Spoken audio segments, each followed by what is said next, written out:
नमस्कार दोस्तों, हर हर महादेव। सावन का महीना भगवान भोलेनाथ को बहुत ही प्रिय होता है और यदि आपके घर में भी शिवलिंग स्थापित है तो प्रतिदिन श्रद्धा और भक्ति के साथ उनकी पूजा करने से भगवान भोलेनाथ की विशेष कृपा प्राप्त होती है। तो आज हम इस वीडियो में जानेंगे कि घर में रखे शिवलिंग की सरल पूजा कैसे करें। तो चलिए वीडियो शुरू करते हैं। तो सबसे पहले आपको एक लोटा शुद्ध जल ले लेना है। उस जल में थोड़ा सा गंगा जल आप मिला लें। गंगा जल मिलाने के बाद उस जल से शिवलिंग को स्नान कराएं। बाबा का स्नान कराने के बाद आप कच्चा दूध शिवलिंग पर समर्पित करें। जो कच्चा दूध होता है वह शुद्धता का प्रतीक माना जाता है। कच्चा दूध के बाद आप दही से शिवलिंग पर अभिषेक करें। दही के बाद आप घी, शहद और भूरा जो शक्कर होता है ना, उससे बाबा को समर्पित करें। जो पंचामृत होता है ना, पंचामृत में 5 चीज़ें होती हैं जिसमें दही, घी, गुड़ या शक्कर और शहद और शुद्ध जल, इन सब चीज़ों से बाबा का अच्छे से स्नान कराने के बाद आप उन्हें पोंछ के अच्छे से स्थापित करें। बाबा कोई विशेष दिखावे की ज़रूरत नहीं पड़ती है, हमारे पास जो है हम उसी से पूजा करेंगे। कहते हैं ना, एक लोटा जल बाबा पे चढ़ाया हुआ बहुत होता है, बस वह जल सच्चे मन से चढ़ाया हुआ हो। वो भगवान शिव को पीले चंदन का तिलक लगाएं।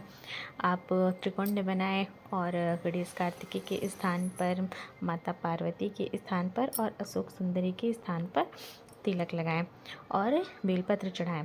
बेलपत्र हमेशा खंडित ना हो, साफ़ सुथरा बेलपत्र चढ़ाएं और जो उसकी चिकनी सतह हो वह हमेशा बाबा की ओर करके ही चढ़ाएं।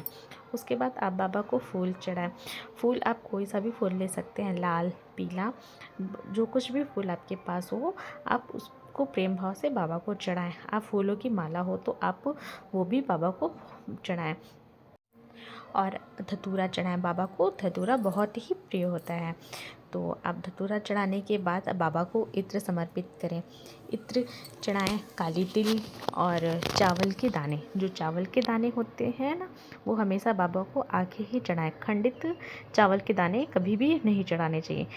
खंडित वस्तु बाबा कभी स्वीकार नहीं करते। चावल के दाने ही नहीं, कोई भी चीज़ बाबा को खंडित नहीं चढ़ाई जाती हैं।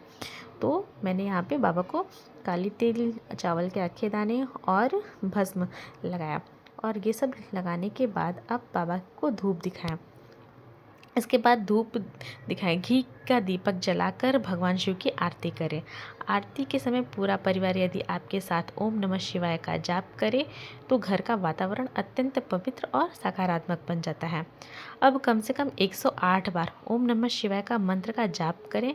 यदि समय हो तो महामृत्युंजय मंत्र का भी जाप करें। भगवान शिव से अपने परिवार की सुख समृद्धि, उत्तम स्वास्थ्य, धन धान्य, संतान की उन्नति और सभी मनोकामनाओं की पूर्ति की प्रार्थना करें।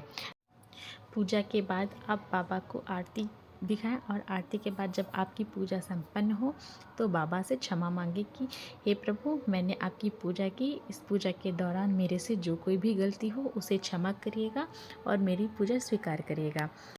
यदि आप प्रतिदिन इसी प्रकार श्रद्धा और विश्वास के साथ भगवान भोलेनाथ की पूजा करेंगे तो उनकी कृपा सदैव आपके और आपके पूरे परिवार पर बनी रहेगी।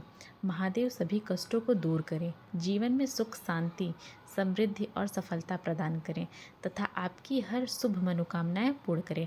हर हर महादेव। ओम नमः शिवाय। कैसा लगा वीडियो? अच्छा लगा हो तो लाइक, शेयर, सब्सक्राइब जरूर करिएगा।